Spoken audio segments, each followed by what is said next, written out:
A fé age quando Deus fala. Abra sua Bíblia, por favor, no livro de Hebreus, capítulo 11. Estamos vivendo o mês da fé. Cada mês um tema que nós dissecamos, estudamos a cada reunião. E hoje a fé age quando Deus fala. Você já tem a sua apostila que o apóstolo e o bispo José Carlos nós preparamos com cuidado. Esta questão didática, o ensino, a instrução, para mim é fundamental. Você sabe, a Bíblia diz que a palavra de Deus educa. A grande revolução de uma nação tem que começar pela educação. A grande revolução de um ministério acontece quando o povo é educado pela palavra. A palavra de Deus educa. Por isso, essa questão didática do ensino, a minha preocupação é fazer você crescer na graça e no conhecimento do nosso Senhor e Salvador Jesus Cristo. Amém? Hebreus 11, capítulo 11, versículo 1 diz: ora, a fé é a certeza. A fé é a certeza de coisas que se esperam. A fé é a certeza de coisas que se esperam. É a convicção de fatos que se não veem. Que dom maravilhoso!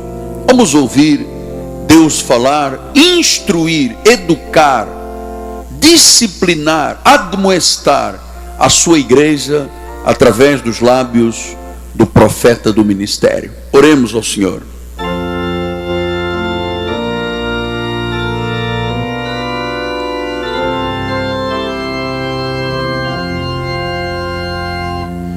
Senhor Jesus, estou celebrando ao único Deus a vitória da minha vida pessoal, da minha vida ministerial, do meu coração devotado ao reino. Estou celebrando vida, estou celebrando um culto ao Deus vivo. Tenho uma boa consciência e isto me faz ter uma intimidade, uma ligação contigo, Pai. Eu posso dizer, como disse Paulo, eu sei em quem tenho crido. E nesta hora, Deus, eu me disponho aqui, na minha fragilidade de vaso de barro, eu me disponho aqui a ser um instrumento usado por Deus para apacentar, para pastorear as tuas ovelhas. Tenho temor, Senhor, para entender que nenhuma dessas pessoas me pertence a mim pessoalmente e particularmente. São o teu rebanho, são a tua família, são as tuas ovelhas. Tu me constituíste pastor e bispo do rebanho para cuidar. E eu sei, Senhor, que o faço com temor e com tremor, porque do ensino deste altar depende até a eternidade de cada pessoa aqui. Assim, Senhor, usa-me para o louvor da tua glória e para o crescimento e a maturidade do teu povo. Em nome de Jesus, o único, o soberano, o Deus da igreja, o Deus da Bíblia. E todo o povo de Deus diga amém, amém e amém. Muito obrigado, bispo amado. Meus amados irmãos, minha família bendita, abençoados do Senhor, selo do meu apostolado, cartas escritas pelo Deus vivente, aqueles que são meus filhinhos em Cristo Jesus. Deixe-me lhe dizer logo de início do meu sermão, que estas questões da fé são para mim absolutamente fundamentais, não só para o crescimento da igreja em termos de maturidade, mas também para a prática do dia a dia da nossa confissão. Eu quero dizer que nós temos aprendido que a fé tem que agir. A fé tem que fazer acontecer coisas. É tão importante que a Bíblia diz que a fé se vê. Muitas vezes Jesus dizia: olha, eu vejo fé nesta pessoa que não vi lá em Jerusalém. Então, é preciso que você saiba que se você é um homem, uma mulher de fé, você precisa de saber que a fé tem ações. E que quando Deus te fala, a tua fé tem que começar a agir. Então, por isso que Paulo disse aos Hebreus que a fé é a certeza. Diga certeza. Diz que a fé é a certeza de coisas que se esperam. É uma convicção, é uma classe de convicção, é uma classe de certeza. Amado, algo que nós cremos sem qualquer dúvida. Sabe essa atitude que Deus espera de mim e de você? Você que é um homem de fé, você que é uma mulher de fé, você que tem convicções, você que tem certezas, sabe, você crê sem ter qualquer dúvida. E você sabe que esta certeza e esta convicção são pelo Espírito Santo colocados dentro de nós como um dom. Você não olha para dentro de você, tira um raio-x e vê lá um dom. É invisível aos olhos físicos, mas na realidade os olhos físicos veem quem é da fé. Porque quem é da fé não duvida. Então, veja, talvez algumas pessoas me dizem assim: mas apóstolo, é um pouco difícil para um ser humano não ver e dizer que crê. O senhor não acha que isto é um pouco de hipocrisia? Não, eu vou lhe explicar por quê. Porque em 1 Timóteo 6,16 diz: o único que possui imortalidade, que habita em luz inacessível, a quem homem algum jamais viu, nem é capaz de ver. Então, você nunca viu Deus, você não é capaz com os seus olhos físicos de ver Deus, mas você crê em Deus. Então, como é que eu não vejo e creio? Isso se chama fé. Você crê que Ele existe, você até chama ao seu Deus de Pai Celestial. Você é capaz de chamá-lo de Abba Pai. Oi, então alguma coisa, o Espírito Santo lá dentro testifica com o teu espírito que você é filho de um Pai Celestial, o único Deus, o único Deus. Então diz que nenhum homem viu, não é capaz de ver, mas crê. Então nós somos um povo muito especial. Eu gosto quando, e gostei muito quando alguém escreveu um livro em São Paulo, pensando que me ia atacar, quando diz assim: o povo da igreja Cristo Vive se considera super crente. Ué, isto é uma verdade, porque nós acreditamos tanto na palavra, temos tanta fé, que nós não somos comparados ao crente tradicional, que o crente tradicional duvida mais do que crê. Isso é uma verdade, doutora? Então, a fé é a certeza, a fé é a convicção. Eu não preciso de ver nada, eu não preciso de sentir um arrepio para dizer: oi, eu tenho fé. Não. Mas como é que isto começa? Como é que este dom se internaliza lá dentro ao ponto de eu não duvidar, de eu acreditar que as coisas vão acontecer, que as coisas são possíveis? Como é que isto começa? Então, a coisa mais perfeita de Deus é que isso começa com a palavra. Diz em Romanos 10:17: assim a fé vem. Quer dizer que Deus envia um dom, um carisma, da palavra grega charisma, um som glutinal, charisma. Então diz que vem um som de Deus, um sopro de Deus, um dom de Deus. E disse: a fé vem pela pregação, e a pregação pela palavra de Cristo. Então aqui começa a verdadeira vida do cristão.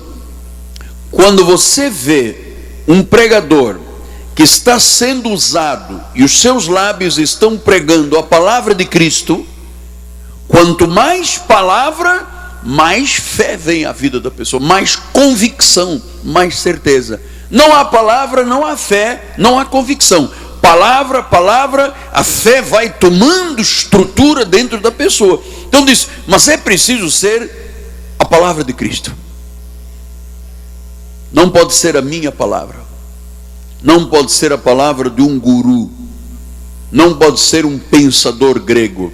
Não pode ser um chamado pai da igreja, não Tomás de Aquino. Não.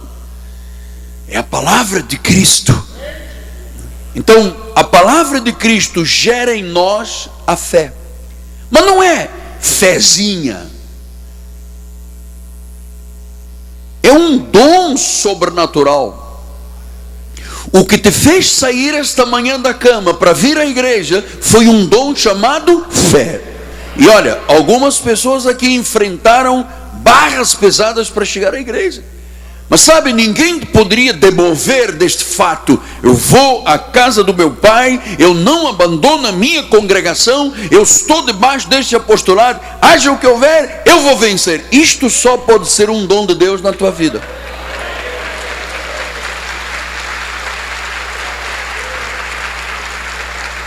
Então diz que a fé vem pela pregação e a pregação pela palavra de Cristo. Então vamos pensar agora juntos. Nós somos maduros, somos pessoas com crescimento, com olhos espirituais iluminados. Você é um super crente, cara.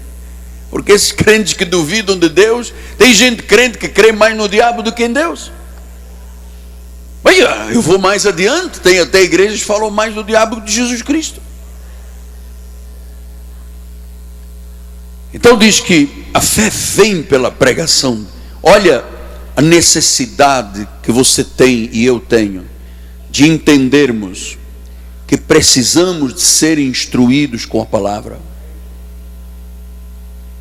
As pessoas passam óleo na cabeça, comem um sal, entram por porta. Isso aí, meu amado, isso é máscara. Isso não faz nada. O que faz é a palavra de Cristo. Portanto, a fé não é uma ilusão. A fé não é um sonho humano. A fé não é uma fantasia que o homem de repente tem na sua cabeça. Amado, fé é obra de Deus. E esta fé que modificou a nossa vida, nos fez renascer de Deus. Olha como é que João diz isso tão lindo. Olha, os quais não nasceram do sangue nem da vontade da carne, mas nem da vontade do homem, mas de Deus. Você sabe, nós não nascemos da vontade do sangue, nem da vontade da carne, nem da vontade do homem. Nós nascemos pela vontade de Deus. Você está aqui não foi porque um homem, porque um programa, porque uma pessoa, foi Deus na tua vida. E Ele te atraiu, você ouviu a palavra, você começou a entender a sua fé, começou a lhe dar convicções, começou a lhe dar certezas, e você hoje é uma pessoa totalmente diferente. Você sabe, você é o que é por Deus.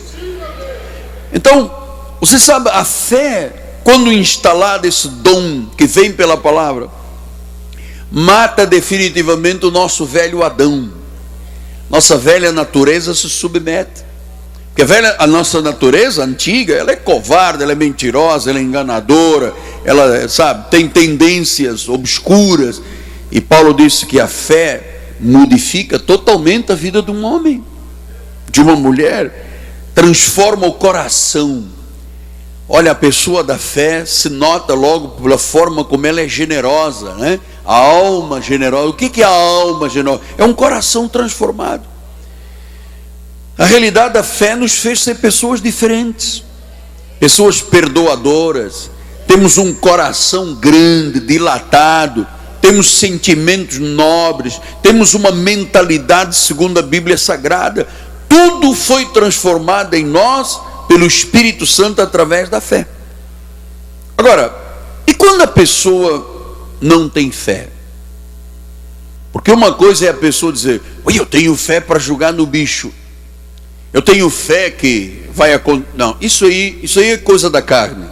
Abacuque, no Antigo Testamento, dizia que o homem, o justo, viveria pela sua fé, sua, da carne.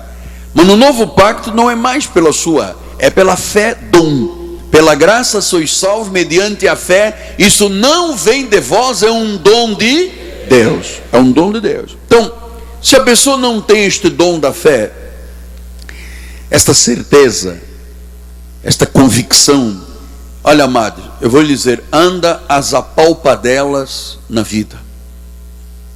Anda às apalpadelas. É como andar cego na vida.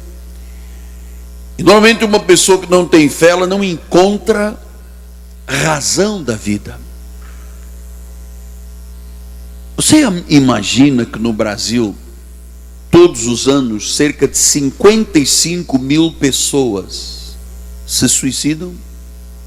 Porque andam às apalpadelas, porque não têm razão de vida, não têm norte, não têm uma bússola que as dirija, não têm convicção na vida, acham que nunca vai acontecer nada de bom na vida delas. Começam a ter aquela atitude daquele sapinho, sabe, aquela rã que um dia caiu dentro de uma panela de água e, em vez de sair fora daquela situação, estender as suas patas, tentar dar um salto, se manteve ali quieta e alguém ligou o fogo e ela foi sentindo que estava aquecendo um pouco a água, estava aquecendo um pouco e foi aquecendo mais, e ela não fez nada para fugir daquela situação e foi aquecendo mais e mais, ela morreu cozida. E há muita gente que, por não saber desta capacidade que a fé tem de transformar, de remover montanhas, fica como essa rã, se adapta às situações, não cai fora do que é errado, vai deixando, e às vezes a vida o mata. Então, a fé é uma confiança viva, inabalável, é uma certeza, é uma confiança. Diga com o seu apóstolo: certeza e confiança. Então esta palavra da graça de Deus traz uma revelação de coisas que se não veem, porque diz que a fé é a certeza de coisas que não se veem. Eu não vi ainda, mas eu creio. Meu amado, isto não é hipocrisia, nem é fantasioso, isto é fé. Porque é daí que as coisas acontecem. É daí que você chama a existência as coisas que ainda não existem. Então, você sabe, você acreditar o que Jesus fez pela sua vida, pela sua morte, pela sua ressurreição, a fé tem que agir. E você sabe que Tiago explicou isto e pouca gente entende o que eu lhe vou explicar esta manhã. Porque Tiago, no capítulo 2, versículo 14, está aí no ponto 2a, ele diz assim, versículo 14: meus irmãos, qual é o proveito? Olha só, qual é o proveito? Para que serve? Qual é o proveito? Se alguém disser que tem fé, mas não tiver obras, pode acaso semelhante fé salvá-lo? Então, Tiago começa aqui a questionar uma coisa muito interessante. Ele diz: você tem que ter, a sua fé tem que mostrar alguma coisa, tem que ter obras. E depois ele diz no versículo 17: assim também a fé, se não tiver obras por si, só está morta. Espera aí, apóstolo, mas o senhor prega aqui na igreja que nós não vivemos de obras. É verdade, Efésios 2,8 diz assim: pela graça sois salvos mediante a fé, isto não vem de vós, é um dom de Deus, não de obras para que ninguém se glorie. Então, apóstolo, espera aí, ele está dizendo que se eu não tiver obras, a fé é morta. Agora vem Paulo e diz que eu não posso ter obras porque isso me gloria. O senhor vai me dizer, são obras ou não são obras? Amado, deixa eu lhe explicar. Quando diz não por obras para que ninguém se glorie, são as obras da lei. Sabe quando o nego fala assim: eu jejuei 15 dias. Ui, você até se arrepia, não é verdade? Subi no monte e fui lá em cima e passei 12 horas no monte. Fui no monte Sinai, lá não sei aonde. Fui no monte não sei o quê. Estou levando pedidos de oração para Isso tudo são obras da lei. Isso tem a ver com a carne. Agora diz que, diz o versículo 10 de Efésios, somos feitura dele, criados em Cristo Jesus, para boas obras. Significa que há obras da lei, jejuns, vigílias, sacrifícios, paga o preço, que Deus não aceita. E há obras boas, que são as obras da graça. E são estas obras boas que você tem que fazer, senão a tua fé não serve para nada. É isso que Tiago estava dizendo. Uma coisa é você ter lua, festas, dias, comidas, bebidas, sacrifícios, não corta cabelo, não pinta unha, não vai à praia. Isso não serve. São obras mortas. Agora diz que Deus nos preparou para que andássemos nelas obras boas. Diga, boas obras. Então, a fé tem boas obras. A fé tem ação.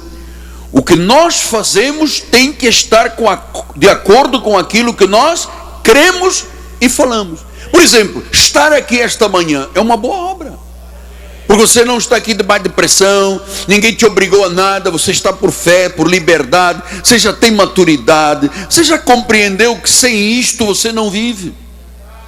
Que o mundo já te tirou demais, já te roubou demais, já te explorou demais. Você precisa do convívio dos santos, a família de Deus, o culto, o louvor, o cântico, a palavra, a alegria da vida, o preparo para a eternidade. Porque, irmãos, todos nós um dia vamos morrer.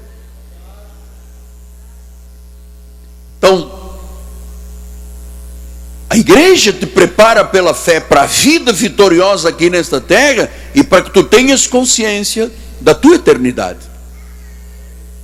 Porque nossa vida é como um sopro. Nossa vida é como um sopro. Então, quando o Espírito Santo de Deus fala ao nosso espírito, e você vai aprender, isto é claro que muita gente usa isto aqui para perturbar a vida dos outros, né? Eu conheço gente que caiu na tentação de acreditar que veio uma senhora que disse, que Deus disse, então em cima de palavra que não foi Deus que disse, a pessoa às vezes age, canoa furada e se afunda. Então nós estamos ensinando aqui que a igreja tem um profeta. A igreja não tem 50 profetas, a igreja tem um profeta. Esse profeta ouve vozes proféticas na igreja e as interpreta. E que a igreja é dirigida com essa segurança da voz profética. Você se habitua. Jesus disse isso. Jesus disse: a ovelha não ouve voz de estranhos, nem segue estranhos, ouve a voz de Deus. Então você está no ministério onde você entende que a voz profética sai inicialmente da mensagem que é ensinada. Então, quando o Espírito Santo começa a falar ao nosso espírito para fazer algo, você tem que agir. Tem que agir. Você tem que obedecer à voz de Deus. Porque Tiago disse isto. Olha só, Tiago 2,18 diz assim: olha, mas alguém dirá, tu tens fé, eu tenho obras. Mostra-me essa fé sem as obras, e eu com as obras te mostrei a minha fé. Quer dizer que as obras da graça provam que a pessoa é da fé.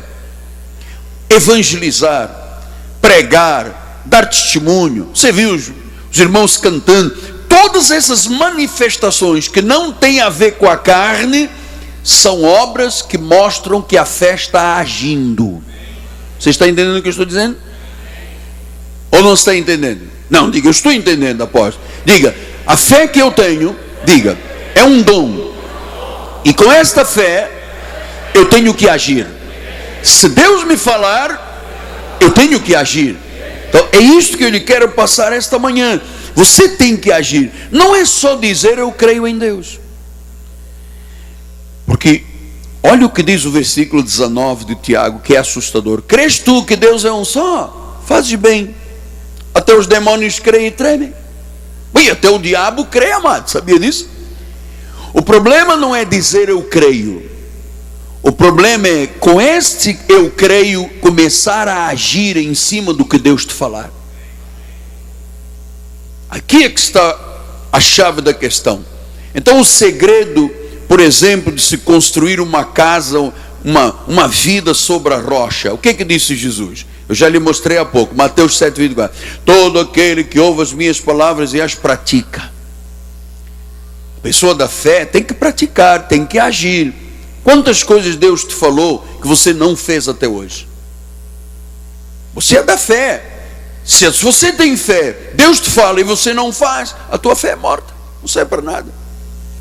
Por isso que ele disse, depois, versículo 25, disse: caiu a chuva, transbordaram o rio, sopraram os ventos, deram com ímpeto contra aquela casa que não caiu, porque foi edificada sobre a rocha, foi edificada sobre valores seguros e sólidos. Mas aquele que ouve a palavra e não pratica, será comparado a um homem insensato. Olha, amado, eu vou lhe dizer uma coisa, é muito triste ver um crente insensato, fazendo besteira, seguindo qualquer voz. Tem nego que casa. Alguém chega e diz: eis que Deus me falou que você tem que casar com a Mariazinha dos Anzóis. O indivíduo larga o mundo inteiro e casa com a Mariazinha dos Anzóis. Não perguntou se foi Deus, se não foi Deus. Isto aqui é o que eu chamo de obras mortas, obras que não têm vida. Então nós precisamos de entender que quando se constrói uma vida bem alicerçada de fé, você está construindo a sua vida sobre a rocha, você é uma pessoa prudente. Todavia, se você leva a vida de qualquer forma e constrói a sua vida sobre a areia, diz que todo aquele que ouve as minhas palavras e não as pratica será comparado a um homem insensato que edificou a sua casa sobre a areia. E olha o resultado nefasto: cai a chuva, transborda o rio, sopra os ventos, dão com ímpeto contra aquela casa que desabou. Diga: desabou. Você sabe quanta gente anda com Bíblia debaixo do braço com a vida desabada? Está mal na família, está mal no dinheiro, está mal na saúde, está mal, está russo, está mal, confissão. E diz que é grande a ruína, desaba. Olha a importância de você estar numa igreja que não te engana, uma igreja que te mostra o caminho com segurança.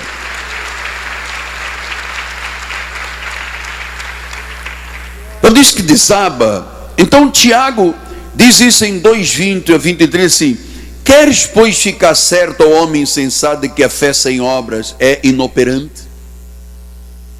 Veja, a insensatez que Jesus disse de construir uma vida de qualquer jeito sobre a areia faz a fé ser inoperante, ou seja, não serve para nada. Versículo de número 21: não foi por obras que Abraão, nosso pai, foi justificado quando ofereceu sobre o altar o próprio filho Isaque. Vês como a fé operava juntamente com as obras? A fé e as obras, obras boas, não obras da lei, porque as obras da lei são chamadas obras mortas, não servem para nada, não produzem nada. Versículo 23: isso cumpriu a escritura, a qual diz: ora, Abraão creu e por isso foi imputado para a justiça e foi chamado amigo de Deus. Então Abraão creu em Deus e fez o que Deus mandou fazer. Várias vezes Deus um dia disse a Abraão: Abraão, larga a tua parentela, larga a casa dos teus pais e vai para uma terra que eu te mostrarei. Ele não duvidou, ele acreditou. Ele não viu nada, ele ouviu aquela voz, o Espírito falou. Ele chegou e disse: Sara, prepara as biquatas, prepara as malas e vamos embora. E Sara disse: para onde, meu velho? Ele disse: não sei. Ué, não sabe? Não sei. Ué, você vai para o não sei? Ué, mas Deus falou e eu sei que o não sei de Deus agora, pode ser que agora eu não esteja vendo, mas se Deus mandou é o melhor.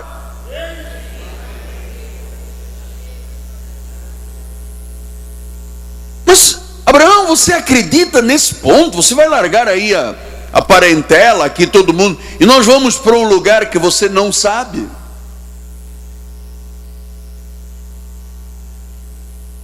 E Abraão disse: vamos para um lugar, não sei onde é, Deus mandou.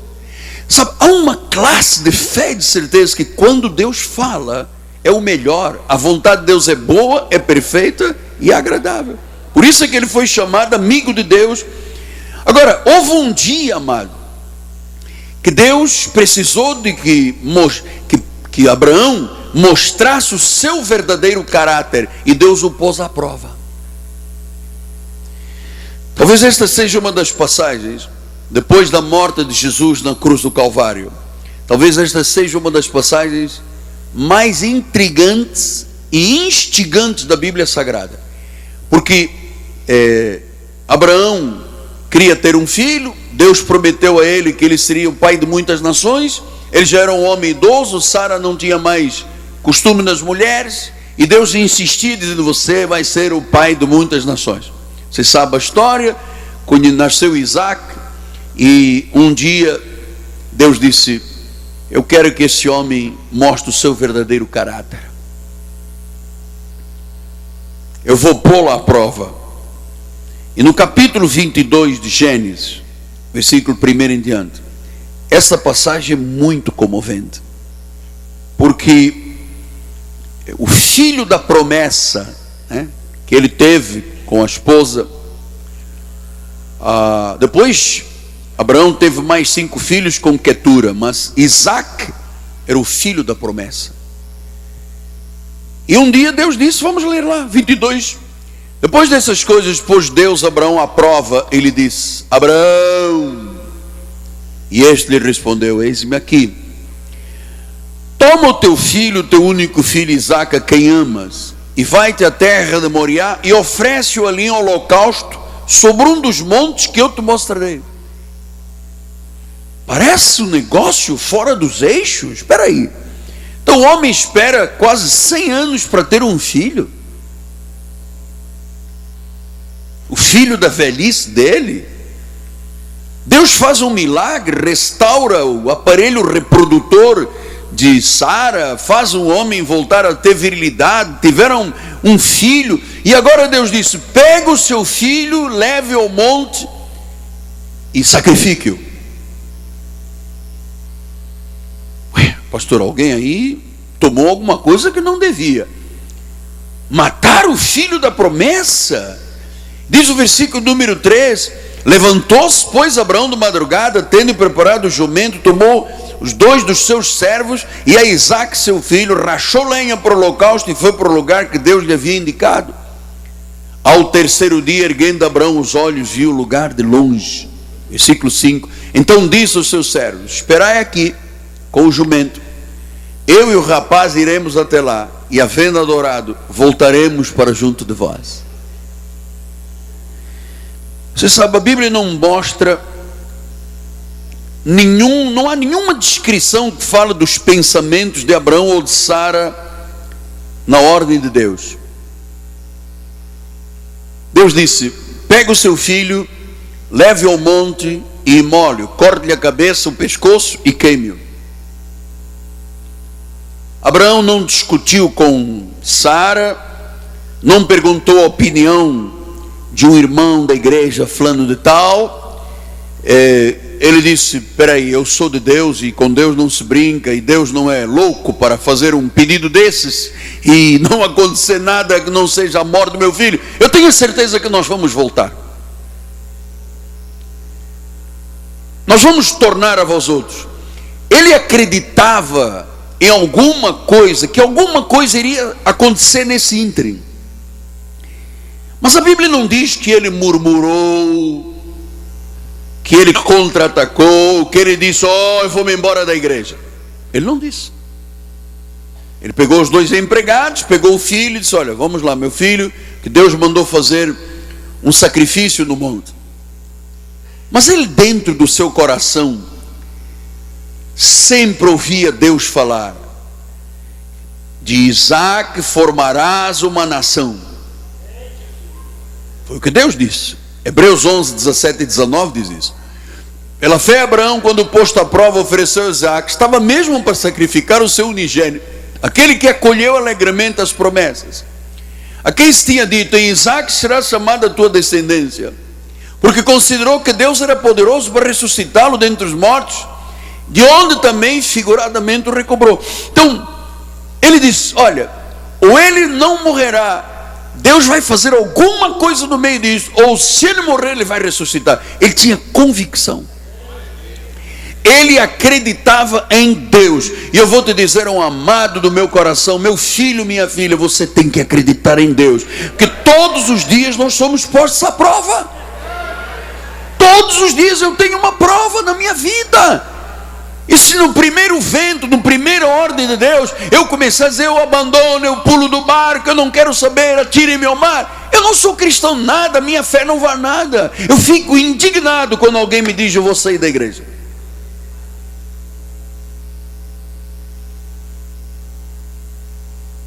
Vai para onde? Para a lei? Para a condenação? Para a morte? Então, Abraão creu. Deus mandou, sabe? Quando Deus manda, tem que agir. Alguma coisa no meio aqui vai acontecer, amado. Então, o versículo 7 diz que quando Isaac disse a Abraão, seu pai, meu pai, respondeu-lhe Abraão, eis aqui, meu filho. Perguntou-lhe Isaac, eis o fogo, a lenha, mas onde está o cordeiro para o holocausto? O garoto não tinha noção. Era preciso o caráter deste homem ser provado. Ele seria o pai das nações, a quem Deus, 430 anos antes de Moisés, revelou o pacto da graça de Deus. Não era um crentezinho, sabe, tico-tico no fubá, que um dia vai, um dia crê, um dia não crê. Ali era vida ou morte. Ou ele acreditava ou ele não era de nada. E o filho perguntou, pai, olha só, está a lenha, está tudo aqui, cadê o cordeiro para você matar? Até esse momento ele não tinha noção do que Deus havia dito. Versículo número 8. Respondeu Abraão, certamente com a voz embargada, meu filho, Deus proverá para si, meu filho, o cordeiro para o holocausto. Vamos, filho. E subiram juntos. Oi, daqui a pouco vou eu chorar, cara. Subiram. Desculpe, eu estou muito emocionado, que eu não lhe disse que esta passagem, depois da morte de Jesus, é que mais mexe no meu coração. Respondeu-lhe Abraão, Deus proverá para si, meu filho, o cordeiro para o holocausto. Seguiram ambos juntos. Versículo 9. Chegaram ao lugar que Deus lhe havia designado. Ali edificou Abraão um altar, sobre ele dispôs a lenha, amarrou Isaac, seu filho, e o deitou no altar em cima da lenha. Versículo 10. Estendendo a mão, tomou o cutelo para imolar o seu filho. Meu Deus. Olha, você viu crianças aqui esta manhã? Você imagina Deus dizendo, corta o pescoço do seu filho. Estendendo a mão, tomou o cutelo para imolar o filho. Versículo 11. Mas do céu lhe bradou o anjo do Senhor. Chacamanta. Estava há um momento em que Deus diz, espera aí, eu não sou um Deus louco, eu não mando cortar a cabeça de cabrito preto no Rio Centro, eu não mando botar vela de 7 dias para Nossa Senhora. Abraão, e ele com o cutelo disse, eis-me aqui, Senhor, estou aqui em obediência, tu mandaste matar o meu filho, eu estou pronto para obedecer. E Deus aplaudiu a confiança que Abraão tinha em Deus. Então ele disse, versículo 12, Abraão, não estendas a mão sobre o rapaz e nada lhe faças, pois agora eu sei que temes a Deus, porque não me negaste o filho, o teu único filho. Não me negaste, tu me temes, tu me temes. E amada, a fé age, a fé age, a fé teme a Deus, a fé age. Versículo 13. Tendo Abraão erguido os olhos, viu atrás de si um carneiro preso pelos chifres entre os arbustos. Tomou Abraão o carneiro e ofereceu o holocausto em lugar de seu filho. E pôs Abraão por nome aquele lugar, o Senhor proverá. Você está dentro desta emoção, desta situação? Às vezes Deus disse, olha, este mês comece a ser um dizimista. E você diz, não, Senhor, tu estás equivocado. Olha, não falta reuniões de oração. Não, Deus, eu tenho outras coisas. Tem uma novela nova. Olha, vai lá um domingo à tarde também. Não, tem um jogo hoje. Tu entendes, né? Qual é o dia que você está disposto a provar o teu caráter diante de Deus e oferecer o teu Isaac? Às vezes o Isaac é um sentimento, é uma emoção que você tem que ceder diante de Deus. Então Abraão tinha fé e respeito por Deus. Isso se chama temor. Provérbios 1:7 diz isso: o temor do Senhor é o princípio do saber, mas os loucos desprezam a sabedoria e o ensino. Desprezar a voz de Deus é loucura. Desprezar a sabedoria e o ensino da Bíblia Sagrada, a palavra de Cristo, é loucura. E Deus aplaudiu este homem. O caráter dele foi revelado. Quando ele pegou o cutelo para imolar o pescoço de Isaac. Não! Eu só queria saber isso, Abraão. Deus sabia, porque ele é onisciente. Eu queria ver se você punha numa balança entre mim e o teu filho, que era o mais pesado. E às vezes Deus fala conosco tanta coisa e a gente recusa. A fé não fica inoperante. É aquela rãzinha que caiu na panela com água. Tinha que dar um pulo, tinha que se agarrar para saltar. Ela ficou ali. Tem que cair fora. Mas às vezes há um percurso que você está indo e que Deus diz: caia fora disso. Afaste-se dessas pessoas. Não dê ouvidos a essa voz. E a rãzinha diz: estou aqui, a água até está gostosa. Há muito tempo eu queria tomar um banhinho com essa aguinha quente, lavar aqui o sovacada e tal. A coisa começou a aquecer e ela começou a perder forças e morreu cozida, mano. Então quando Deus fala, mano, você tem que agir. Nós somos salvos pelo sangue de Jesus. O salvo tem que dizer sim à voz de Deus. Deus fala, Deus dá direção, e você tem que dizer: sim, Senhor, eis-me aqui. Porque se não houver ações correspondentes à fé, você não vê Deus agir. Às vezes um grande negócio está preso, está engavetado, porque Deus disse a alguém: olha, pegue R$1.000 e ajuda a salvar uma alma.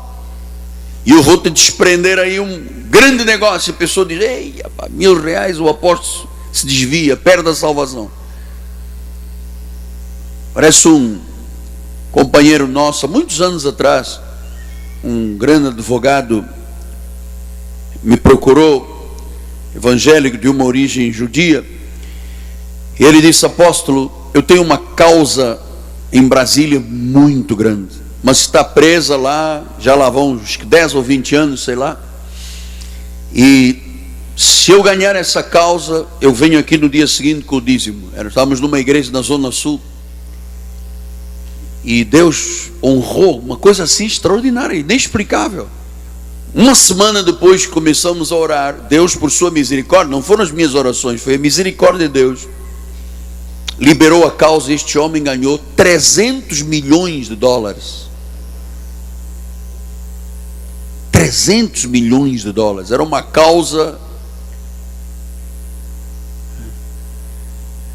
E eu procurei-o na igreja. Ele disse: olha, ganhei a causa. Eu digo: glória a Deus.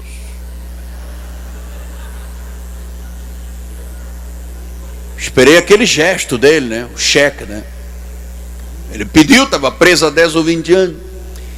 Ele disse: eu queria um encontro com o senhor no gabinete. Aí fomos os dois para dentro do gabinete, oramos de joelhos e tal. Ele disse: apóstolo, eu não vou dar o dízimo. Eu disse: então o senhor faz me gastar o meu tempo aí. É que se eu lhe der esse dízimo, o senhor vai se desviar, vai perder a salvação.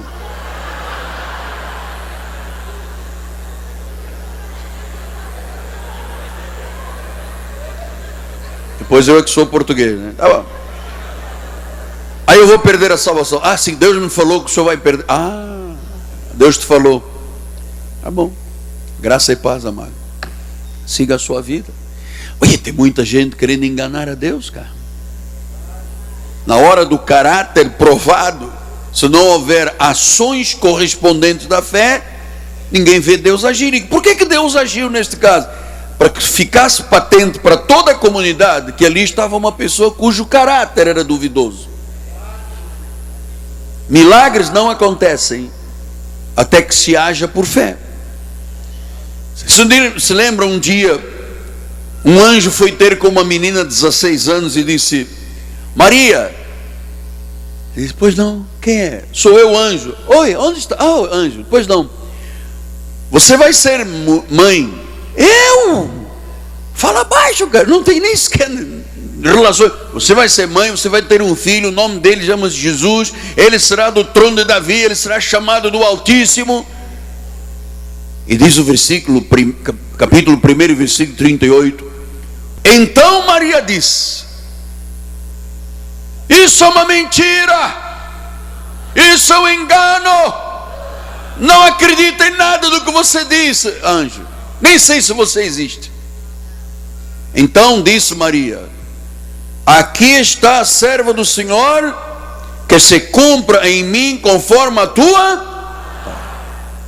É isto que eu quero na tua vida, amado. Nós vamos começar a ver coisas grandiosas, vamos reinar, mas o reino depende da nossa fé, da nossa obediência.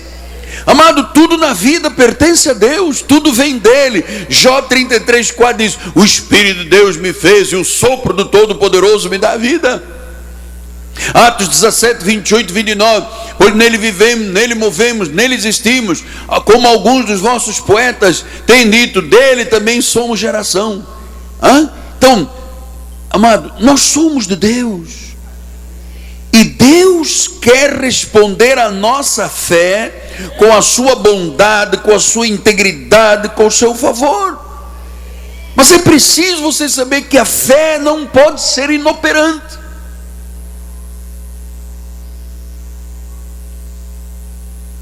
Maria, você vai ser mãe. Eu não discuto com Deus. Deus disse que sim, pronto, então cumpra-se. Paulo disse: a minha suficiência vem do Senhor. Diz que somos vasos de barro, mas dentro de nós há um poder excelente, que é o poder de Deus. Eu ainda tenho um tempinho. Outra passagem que mexe muito com o meu coração vem exatamente com Isaac. No capítulo 26 de Gênesis diz: sobrevindo fome à terra, além da primeira vida nos dias de Abraão, foi Isaac a gerar, avistar-se com Abimeleque, rei dos filisteus. Versículo número 2. Apareceu-lhe o Senhor e disse: não deixas o Egito, fica na terra que eu te disser. Você sabe, eu tenho consciência que todos, por isso eu sou muito temente a Deus, todos os dias neste altar Deus está falando as vidas deste ministério e do mundo, Olha, não deixas o Egito. Deus disse: não faças sociedade com o mundo, vai te passar a perna. Não te metas com o rei do Egito, com o faraó. As coisas têm que acontecer entre mim e ti. Sou eu, Isaac.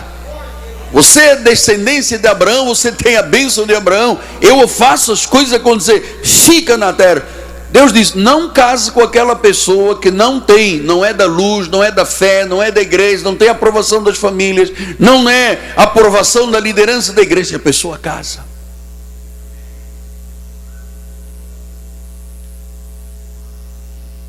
Não te associes ao ímpio. A pessoa associa.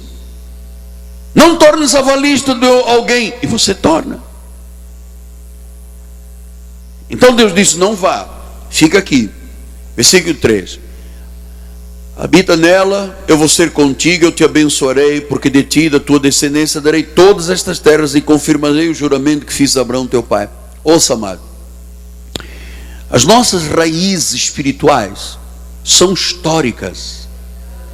A nossa raiz vem lá 430 anos antes. de Moisés. Antes desse assunto dos judeus que vão para o Egito, que ficam 400 anos presos, nós temos uma raiz profunda. E Deus disse: eu juro, eu jurei. Ué, Deus disse, eu jurei. Depois veio o homem e disse: não acredito. Paulo disse isso em Romanos: quem és tu, ó homem, para discutires com Deus? Não tem o oleiro direito sobre a massa. Tem ou não tem? Tem. Quem é o oleiro? É Deus.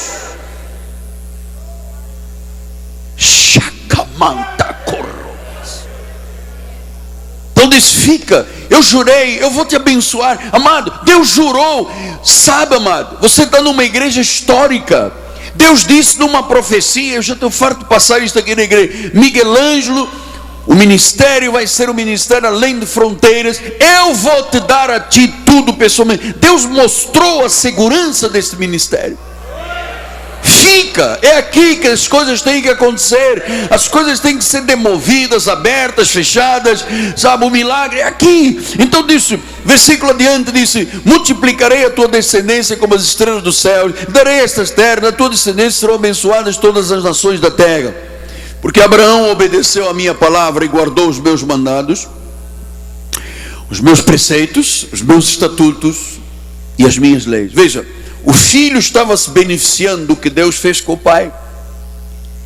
Você está aqui e você, sem saber, os teus filhos, o teu marido, a tua esposa, a tua descendência está se beneficiando pela tua obediência a Deus. Pela tua obediência a Deus.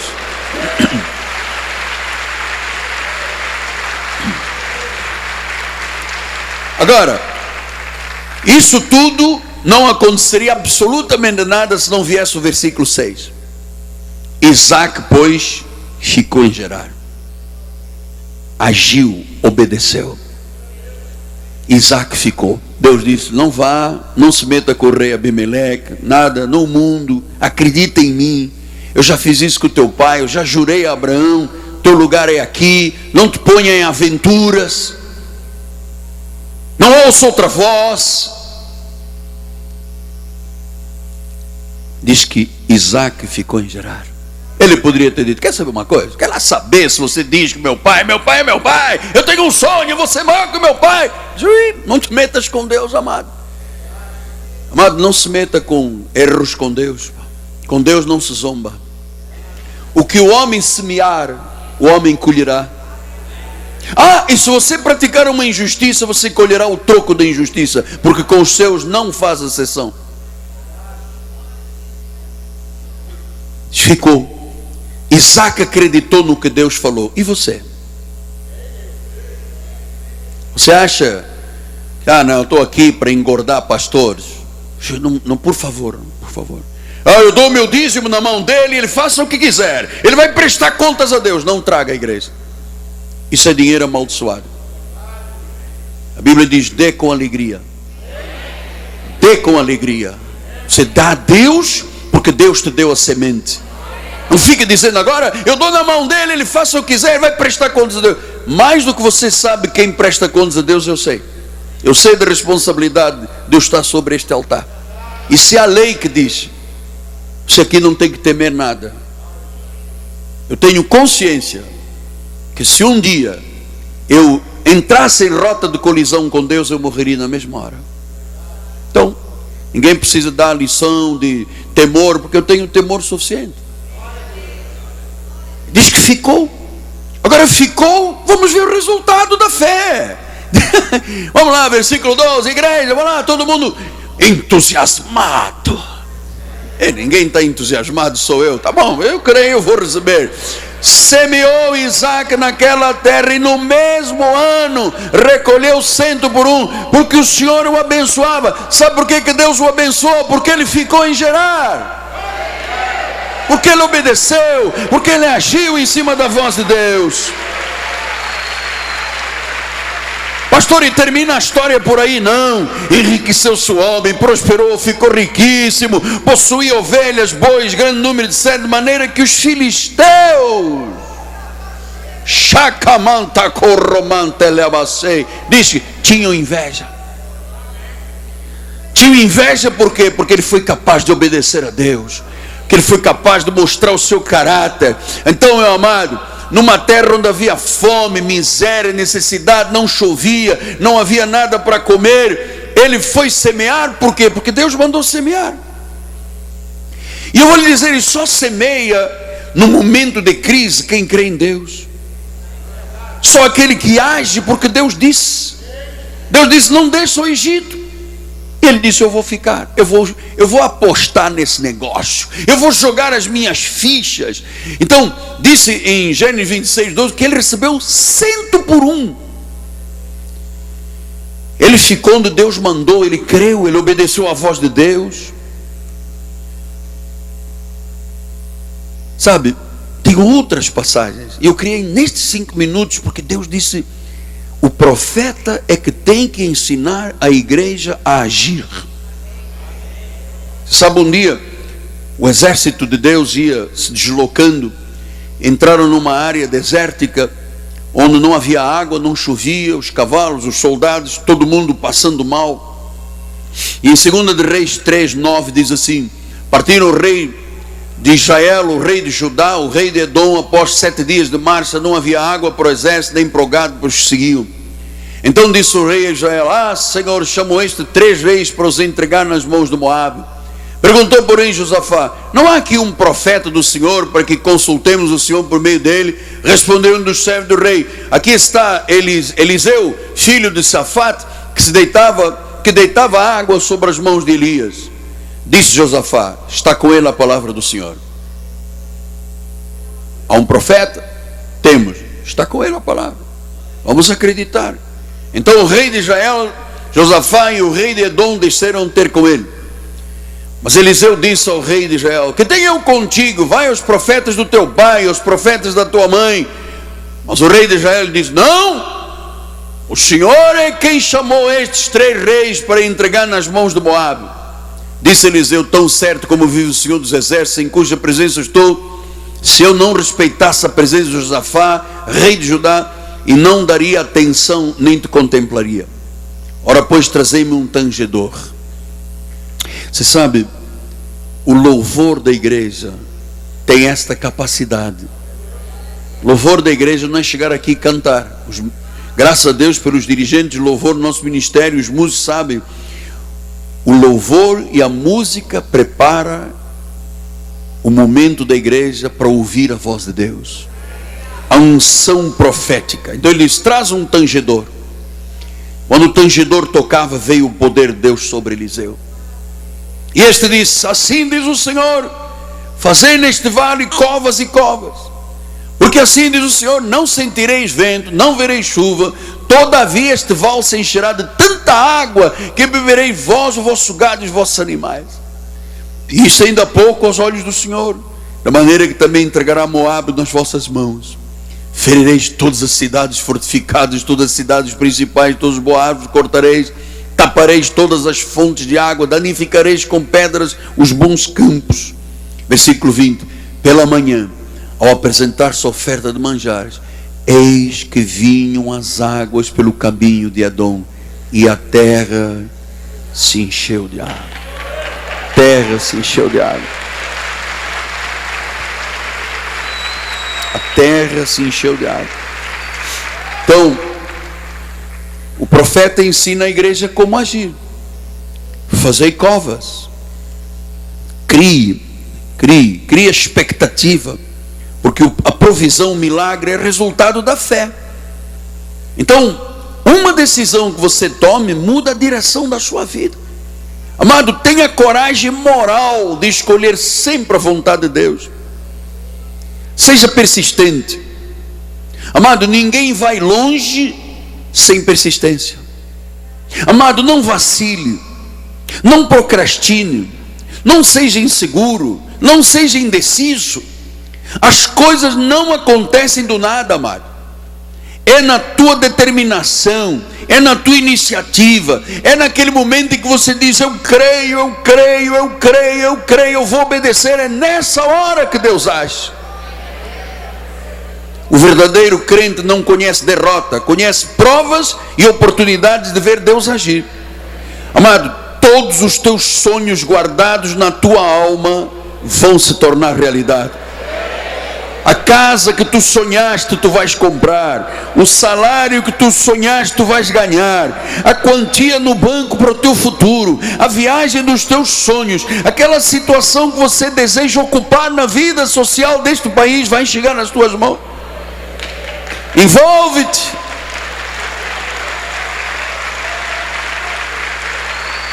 Envolve-te de forma apaixonada nestas coisas que dão sentido à vida. Sentido novo, sentido grande, sentido maravilhoso. Eu quero que você tenha uma paixão pela vida, um entusiasmo pela vida, amado. Passo a passo. A Bíblia diz que é passo a passo tu transformarás o teu mundo, porque tu tens a capacidade de ser fiel a Deus. Seja uma pessoa de caráter firme, reta, tu vais obter felicidade, tu vais ter sentido de vida. Coloque a tua vida nas mãos do Senhor. Não coloque a tua vida, nem a razão da tua vida fora da igreja, nem fora do reino. Porque quem coloca a razão da sua vida fora do reino é como um cordeiro que entra na toca do lobo e implora para dormir na toca do lobo, amado. O lobo vai matar. Ou aquele canário que insiste em brigar com os bigodes do gato, amado. O gato vai te arranhar. Amado, tu já venceste a batalha da vida. Tu estás aqui esta manhã, sabe? Tu estás aqui esta manhã. Não permita que nenhum sonho, você desista de nenhum sonho. Não se deixe sucumbir diante das aflições. Sabe, sempre que uma nuvem escura cobrir o teu céu, lá atrás tem um sol brilhando. O sol está aparecendo esta manhã na tua vida. Ele te dá força, ele te dá sabedoria para moldares o teu futuro no meio do caos da nossa sociedade. Entrega o teu caminho ao Senhor. Entrega, porque o salmista disse no Salmo 37: agrade do Senhor, Ele satisfará os desejos do teu coração, amado. Entrega o teu caminho ao Senhor, confia nele. O mais, Ele vai fazer tudo acontecer, amado. Fará sobressair a sua justiça como a luz do teu direito, como o sol ao meio-dia. Descansa no Senhor, espera nele. Não te irrites por causa do homem que prospera no seu caminho, por causa do que leva a cabo os seus maus desígnios. Descansa, descansa, confia, entrega, age, crê, fala, avança.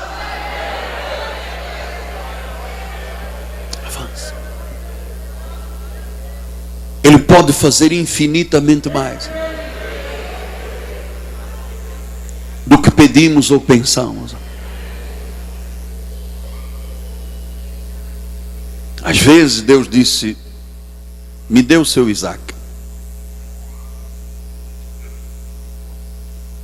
Às vezes Deus diz: fica em Gerar, semeia. Às vezes Deus disse: abre covas, porque elas vão se encher de água.